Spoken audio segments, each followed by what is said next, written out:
And now, Mystery Theater.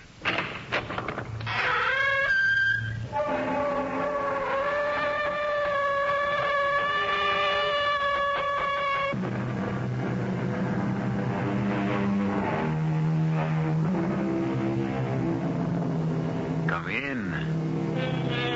Welcome. I'm E.G. Marshall.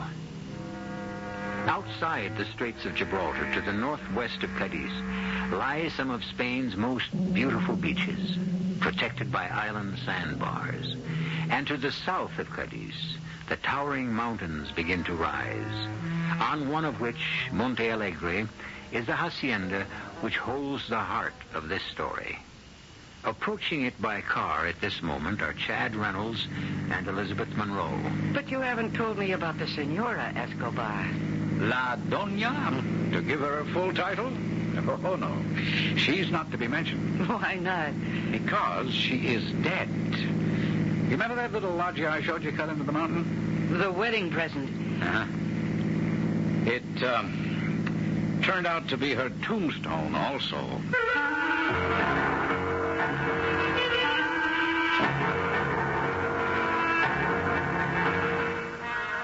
Our mystery drama, The Devil's Leap, was written especially for the Mystery Theater by Ian Martin and stars Mercedes McCambridge.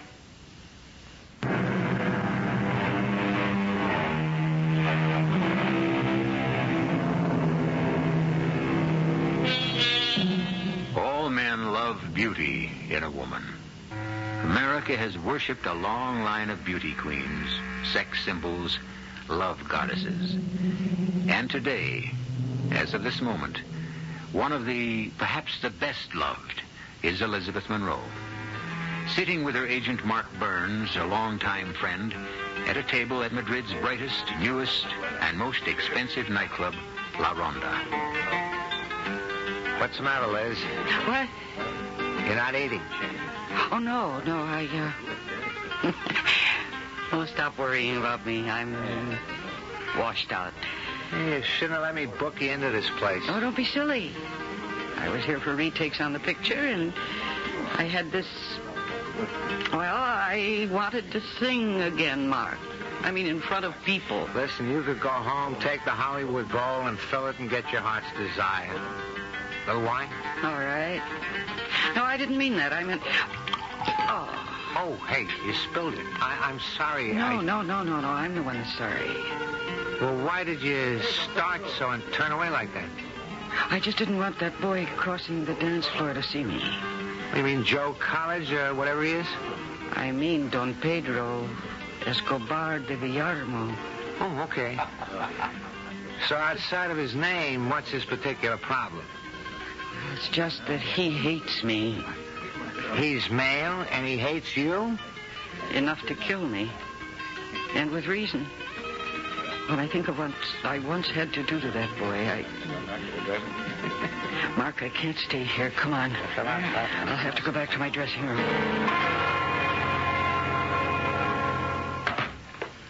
Okay, Liz, I'll bring the dinner back here. Why the sudden flight? I told you, Mark. It's that boy. Are you really afraid of him? Maybe I better... No, not physically. It isn't like that. If he's going to be in the audience tonight, I don't want to sing. No, that's not in the contract, Liz. 2 shows a night, dinner and supper at a queen's stipend.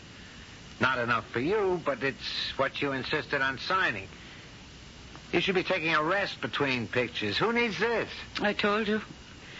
I had an unstoppable yen to go back to my beginnings, to be with people.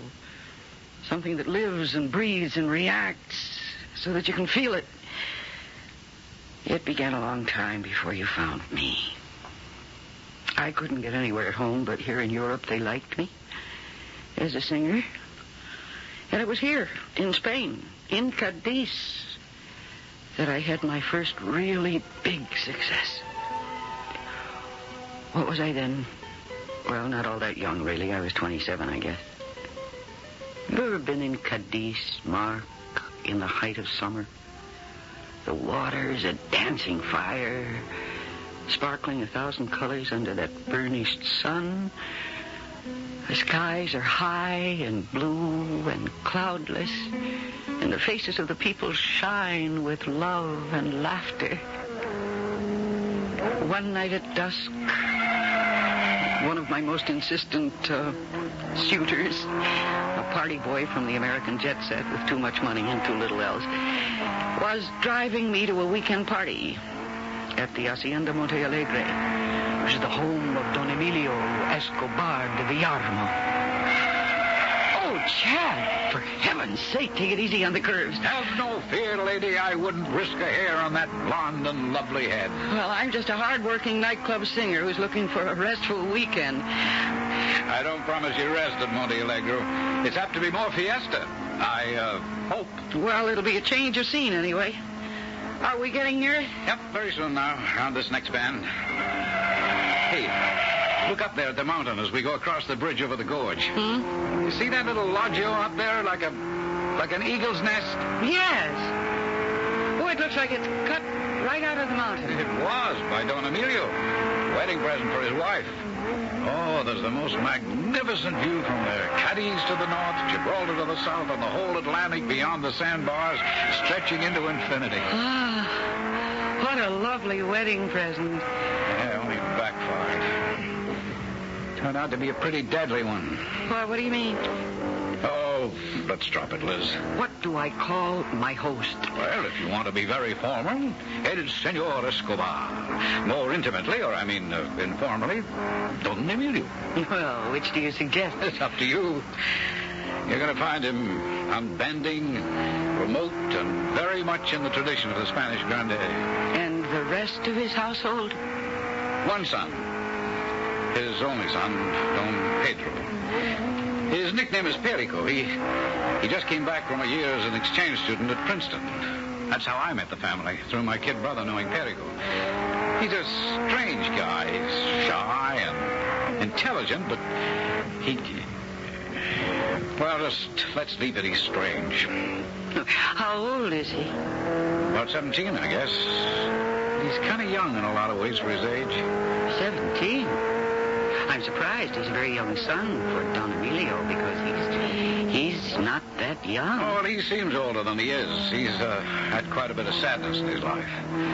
But come on, Liz, I don't want to depress you. You haven't told me about Senora Escobar. La Doña. Well, she's not to be mentioned. Oh, why not? Because she's dead. Oh, I'm sorry. Was it recently? No, 5 years or so ago. Look, do you remember that little loggia I told you about? The wedding present? Oh, yeah. It turned out to be her tombstone also. What? The road down to it is closed up. No one goes there anymore. The natives think it's haunted. They call it El Salto de Diablo. I mean, the Devil's Leap. That's right. One night 5 or 6 years ago, part of the balustrade gave way, and Don Emilio's wife fell 1,000 feet down the mountain from there to her death. Well, you're certainly making this weekend sound less and less attractive. Well, to compensate, I guess, Don Emilio has surrounded himself ever since his wife's death with color and gaiety and young people. That's why he asked me to bring you. You'll see. Oh, look. Oh, how gorgeous that is. I don't know how to describe it. The famous carnations of Monte Alegre. Oh. Don Emilio's hobby.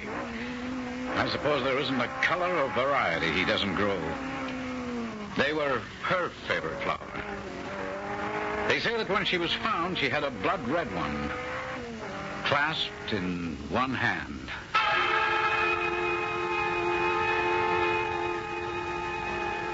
And that was how I first came to the hacienda Monte Alegre, the happy mountain. And my host, Don Emilio, I found to be gracious and formal, less cold than Chad had led me to believe. And while he stood aloof from the merriment, it was not he who brought the chill with the coming of dusk, as if the ghosts of long-gone days still lurked in the shadowed halls. No, the most tragic ghost of all was the pale, intense young man with the great liquid brown eyes, who hovered on the edge of the gaiety as though haunted and unbearably sad.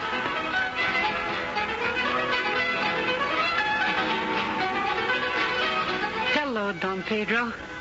Senorita, We haven't had much of a chance to talk since we met. I am not a very good talker. I saw you talking to my father. Yes, naturally, he's my host. Yes, but... But what, Don Pedro? Please, it is formal. You will call me Perico, perhaps? Please, Senorita Monroe. All right, it's a very nice name. And I am Elizabeth. Elisabetta. My friends call me Liz. I want to be your friend. Would you want to promenade in the garden before the light goes? Oh, I'd love it. Thank you. So much smoke in here and noise, and those are two things I want to get away from. Come with me, Senor. I mean, Liz. I must talk with you.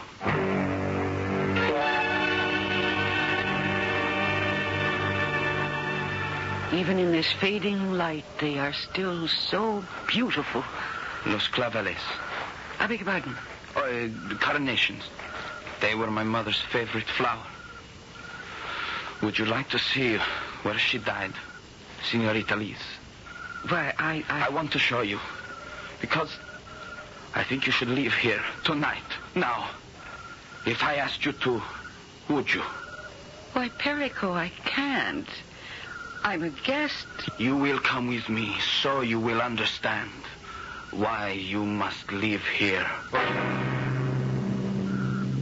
I went with him, almost mesmerized. I don't know why.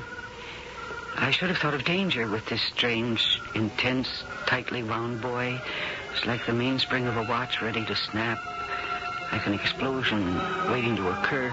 But there was something so appealing about him. So I followed him. Beyond the carnations to a gap between the rocks, now boarded up by a heavy oaken door. But he veered to the left of it. And then after a moment, he moved aside a heavy rock that swung on a pivot. And we went through and down some steps in front of us until we emerged onto a flat stage that hung almost suspended in space, with a summer house built against the mountain and then a balustrade guarding the drop below. And with a start in the twilight, I realized that I was on the Devil's Leap, the spot Chad had shown me from the road below. Why did you bring me here, Perico? Because I had to warn you. There is death here, Liz. My father desires you. I could see it in his eyes. Don Emilio? Oh, really? I do not joke. I know my father. He kills everything he loves. And I do not want you to die as my mother died. Come here to the balustrade, and I will show you.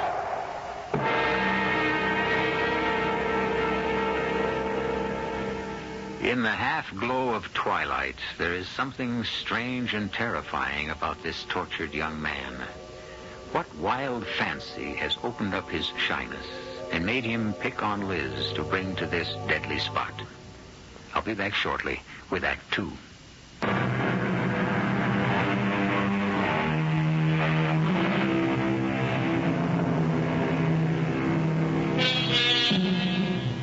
Instinctively, Liz clings to the solid safety of the loggia, backed by the mountain. Invitingly outlined by the last reflected glare of the sun, which has just set, Perico stands by the low balustrade, a few scant inches from a plunge of over 1,000 feet. You are in danger here. From your father? Oh, I can't believe that. Can you believe that 5 years ago, by the time I was 12, my mother lay down there, 1,200 feet down, crushed and broken on the rocks? Yes, I've heard that she, had an accident, that the balustrade gave way. It was no accident. My father threw her over because he had tired of her. The balustrade was broken later to make it seem like an accident. Perico. Oh, how can you think such things about your father? You, of all people, should be able to see how your mother's death very nearly destroyed him. Not her death. His guilt. Well, how can I argue with you? But I am sorry for you. Sorry for me. Why? To live with such hate locked up inside you. Oh, look, Perico. Look down at those magnificent beaches. They're the best in all of Spain. And there are fiestas, festivals, and bullfights. And even this week, a carnival. Oh, yes, the carnival. Yes, and this year bigger than ever. With real sideshows and a carousel and lots of games. And a Ferris wheel. Yes, a Ferris wheel. I've never been up in one. Oh. Could we go together? Caramba, how I would like that. Will you go with me, senorita? Liz. Yes, Liz. Would you? Oh, we could have lots of excitement and fun, huh, Perico? Magnifico. Will you let me take you with me? I think that would be just magnifico. And exactly what is everybody singing Magnifico about? Don Emilio. Perico, you know who I am? Si, senor. Then do me the courtesy of addressing me correctly. Oh, yes, me. Padre. What are you doing here? You know this place is forbidden. How did you know I was here? It's beside the point. You have not answered my question. Why do you have to spoil everything? Always. You forget yourself in front of a guest. Leave us. It's all right, Liz. You'll be safe. I know you're here. Perico, what do you... I must apologize for my son. I hope you will forgive him, Senorita Monroe. There's nothing to forgive. I found him charming until... Until I appeared, eh? Es por nada. It's not difficult to know that you were missing, and Perico is always on my mind. I had a sudden uneasiness. When I saw the rock was out of place, I thought I might find you here. Well, I should be the one who apologizes, really, but Perico was so anxious to bring me here that I didn't want him. I don't know if Perico brought you here or what he has been telling you. Well, he's been telling me that he has never been to a carnival and that he would like to escort me to the one in Cadiz. Senorita, I would not want to impose on my guests. Well, I've already accepted. Subject, of course, to your approval. What can I say? I am only sorry that I am not the one to be your escort. The wind is rising. Yes, not a good place to be. You'll forgive me as a bad host, but I cannot stand this place, senorita. El Salto de Diablo, well named. Oh. Senorita, what is it? Well, that lovely red carnation. You've crushed it in your hand. Oh? I'm sorry. It was meant for you. We will find you another on the way back. I lay awake for a long time that night. I wondered about that long ago accident or suicide or... Yes, I wondered, too, if some guilty secret had laid its pall over this uneasy house. But washing all that out of my mind was a wave of pity for two lonely people. A proud, unbending older man and a shy, hurt boy whose world had been shattered before he'd even had time to build it. Both of them were haunted by a tragedy that should have brought them closer together, but which instead had driven them apart.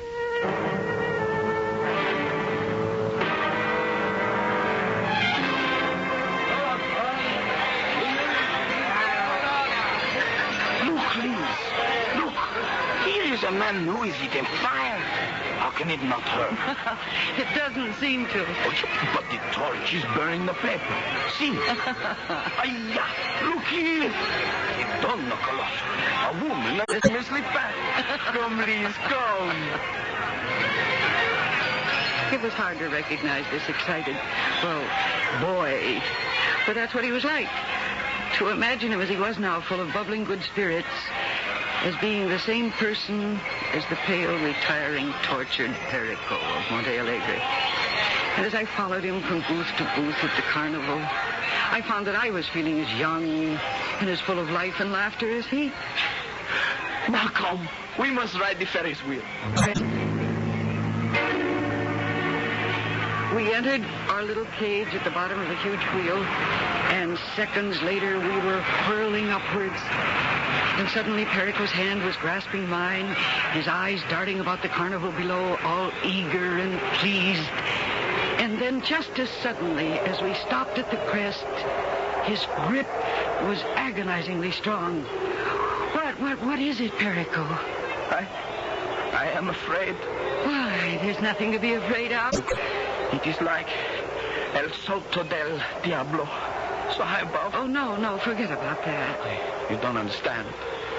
It is when I am on heights, I have this. I want to throw myself over or push. No, you're not going to fall. Not while I'm with you. If only you could always be with me, Liz.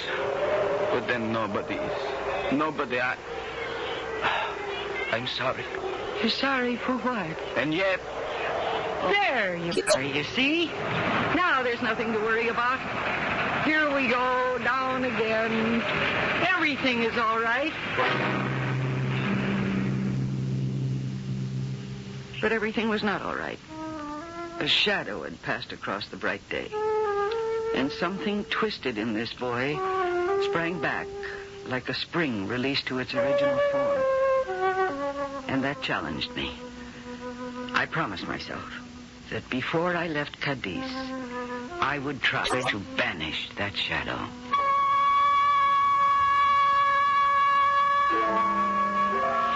In the next 2 weeks, I saw a lot of Perico. We swam together from the golden beaches.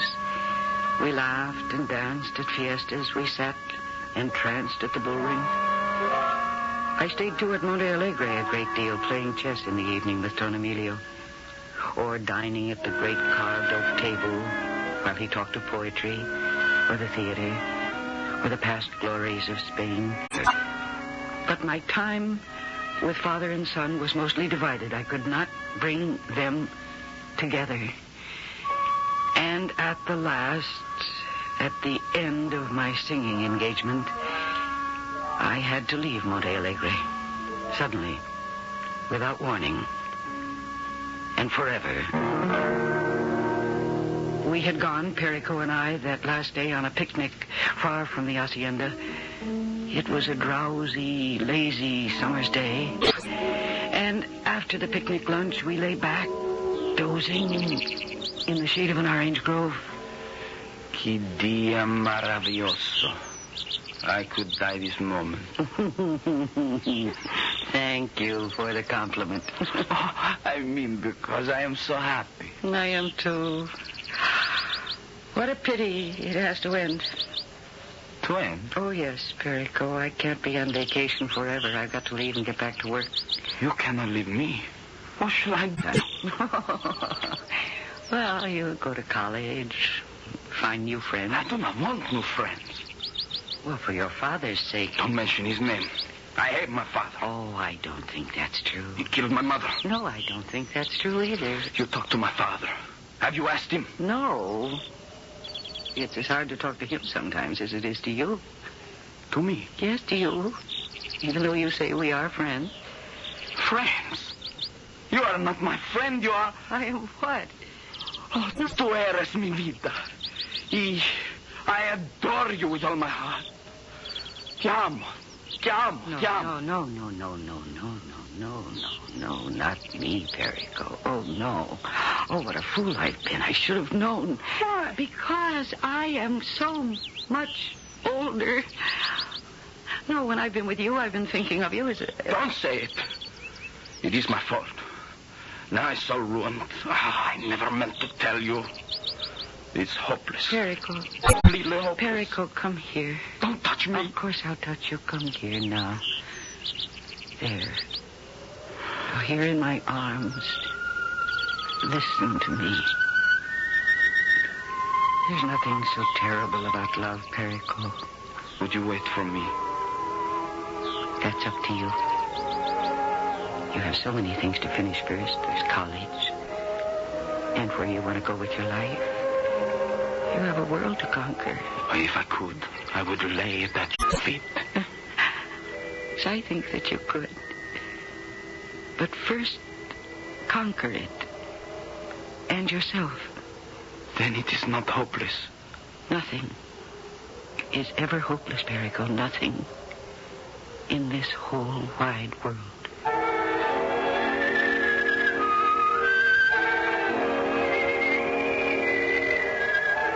Why did you bring me down here, Don Emilio?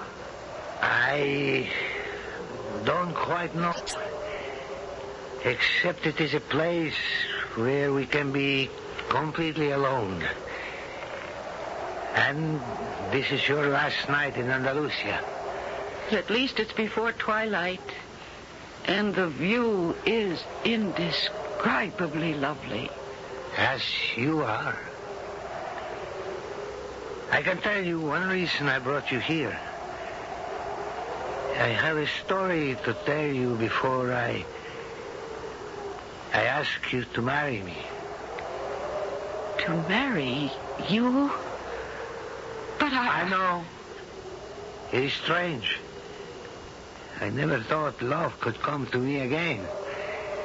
But it has. Well, if for no other reason, for Perico's sake, I can't marry you. He's in love with me, too. Love? A boy? A child? Oh, no. A young man. Your child has grown up very fast, Don Emilio. Yeah. Why must something always stand between me and the one I love? This wretched place, the home of the devil himself. Even the moon rises in blood upon it. Well, then, once again, let it rise and sink on it.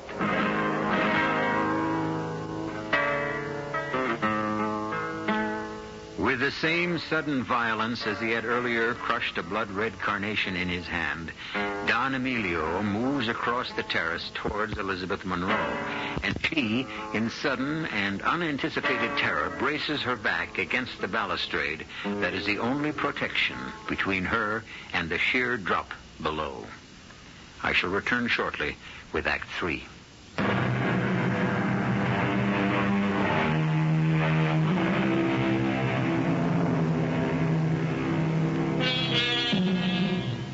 As Don Emilio moves fixedly toward where she stands at the balustrade of the terrace, 1,000 feet above the jagged rocks below, Liz's terror is only momentary. Because almost simultaneously, she sees that the Don's eyes are not fixed on her, but on the void beyond her. And instinctively, she flings herself back against him, dragging him away from the awesome drop. No, Don Emilio, no. No, that's not the answer. That's never the answer. Let me go. And repeat your wife's mistake. My wife's mistake? Yes. What do you know about my wife? Nothing.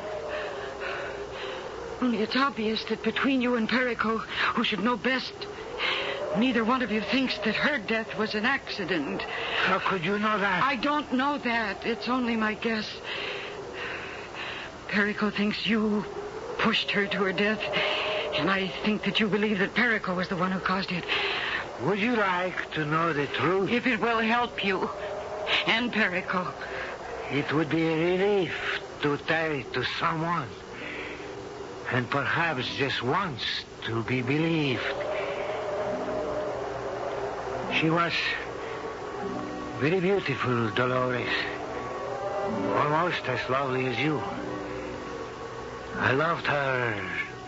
How can one measure? I would have gladly died for her.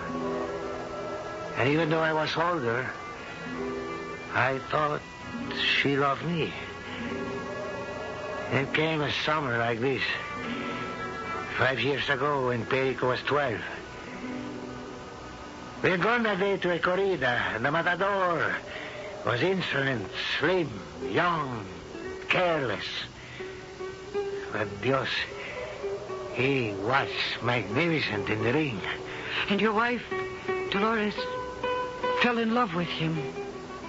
All that summer, he was to fight in Andalusia, Cadiz, Granada, Sevilla. Sometimes she followed him. And when she didn't, they met by night. Here, in this loggia, in the shadow of my own roof. And all this time you stood by and said nothing. She would not hear me. I kept thinking it would end. She would see this empty, strutting pigeon for what he was and come back to me. Till at last, I knew I must end it. You? You don't mean that Perico is right? No. I brought this strutting peacock of a matador off, as I should have in the beginning. He walked out without a backward look. And your wife? One night, Dolores stole from the house down here to the Devil's Platform. I thought perhaps I don't know what was in my mind. I stumbled down here blindly, half expecting to find them together again. And on the way, I even have memory of looking back and seeing Perico running in the shadows somewhere. But when I got here, I don't know what I might have done if I'd found them. Instead, I found... Don Emilio, you'd better finish it now that you started. Cleanse my soul. I found myself alone under a blood-red moon till I looked over the parapet.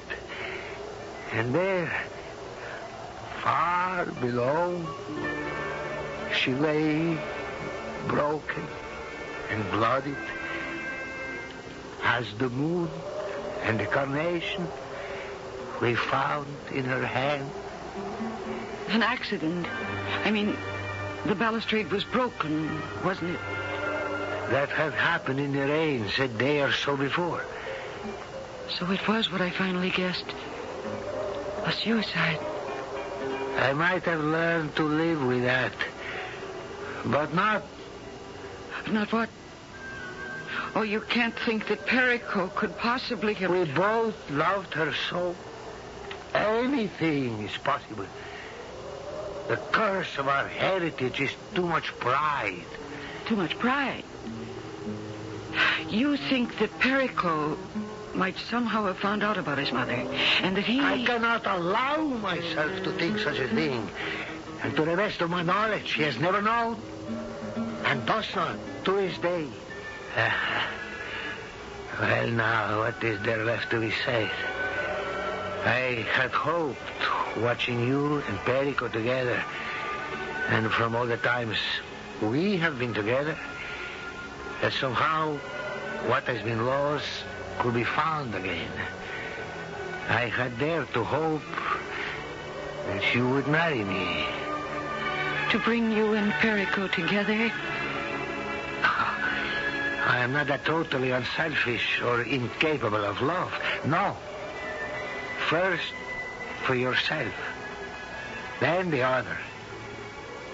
But for you to marry Perico... Marry him? No. I'm much too old for your son.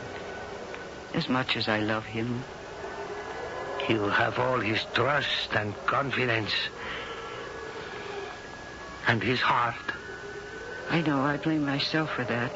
Senorita, forget the Escobar. I mean, there is nothing you can do for us.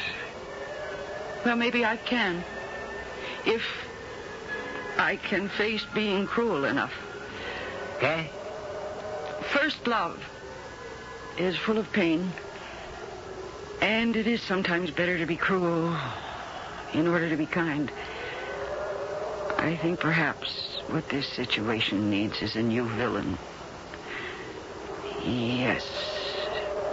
That's the best thing I can do. What are you going to do, senorita? I'm going to help you try to find your son.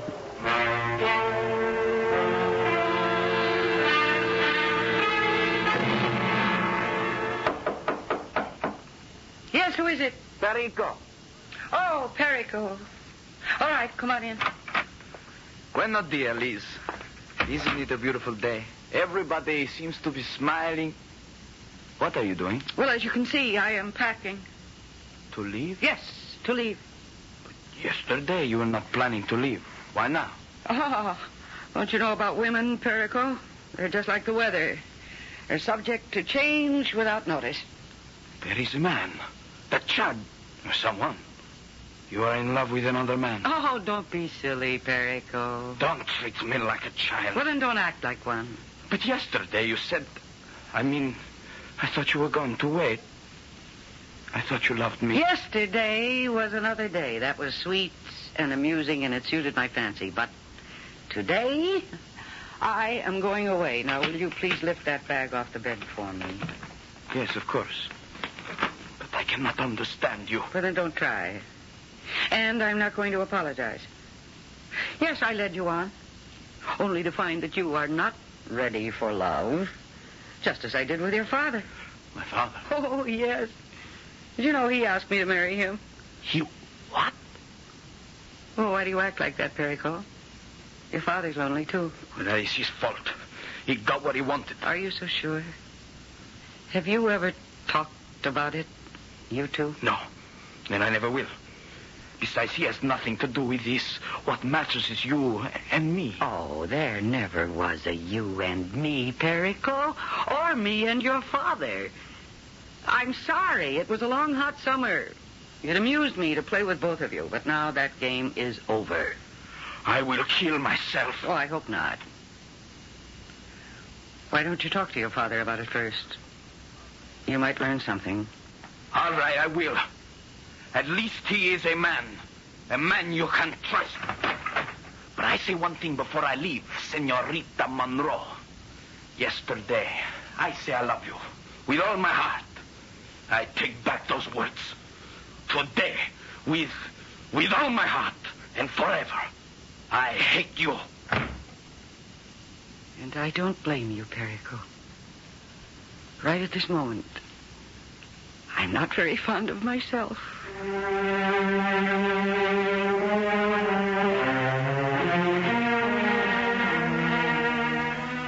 And that's the end of the story, Mark.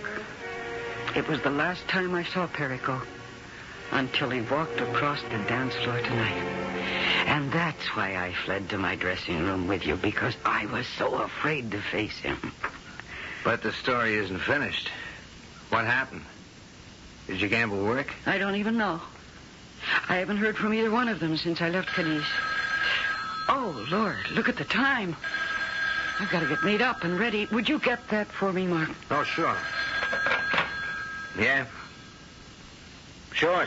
She'll be ready. What? Yeah, send him in. What is it? Is it my cue? No, relax. You got a few minutes. Okay. Excuse me. Oh, thanks, Arturo. I'll handle him. What is it? Like about the biggest bunch of carnations I ever saw. With a note. A note? Well, I haven't time right now. What does the note say?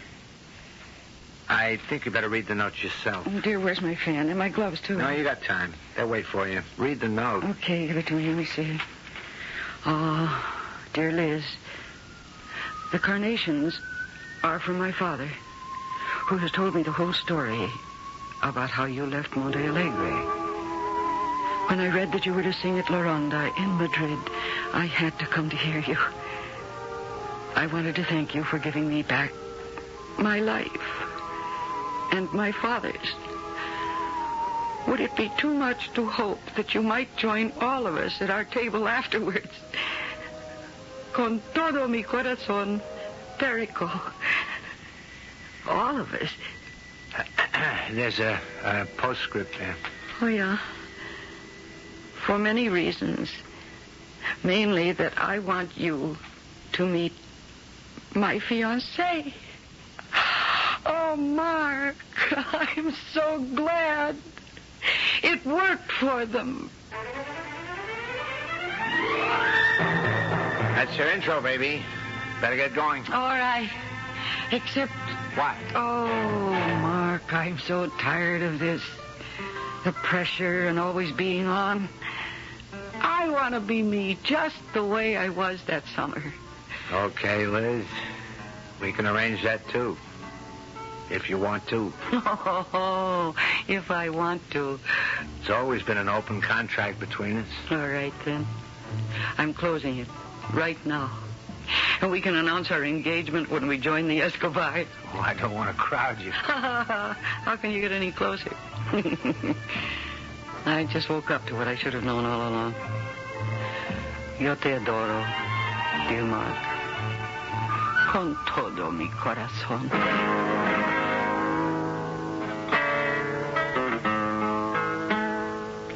The reunion with Perico and Don Emilio and the new young bride-to-be after the show was a warm and wonderful one.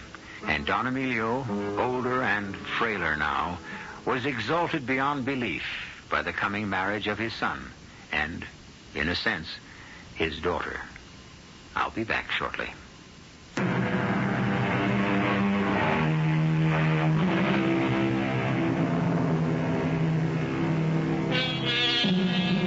There are some cynics who might phrase marriage as el salto de diablo, the devil's leap.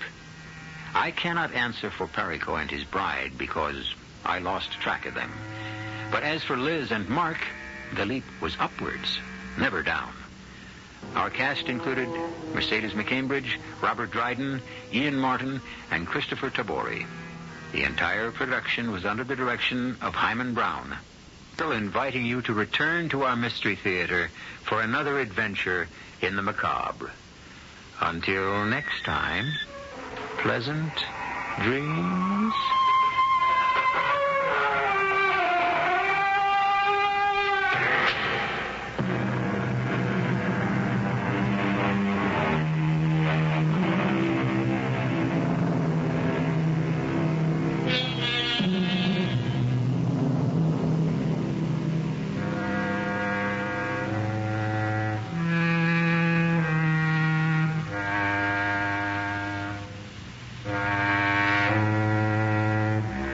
Tom Bodette here with the burning question, where the heck is Homer, Alaska?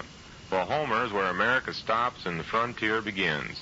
Tune in each week to the End of the Road radio show on WISN. Meet some interesting people, swap some tunes, tell some stories, or just sit back and take a break at the end of the road.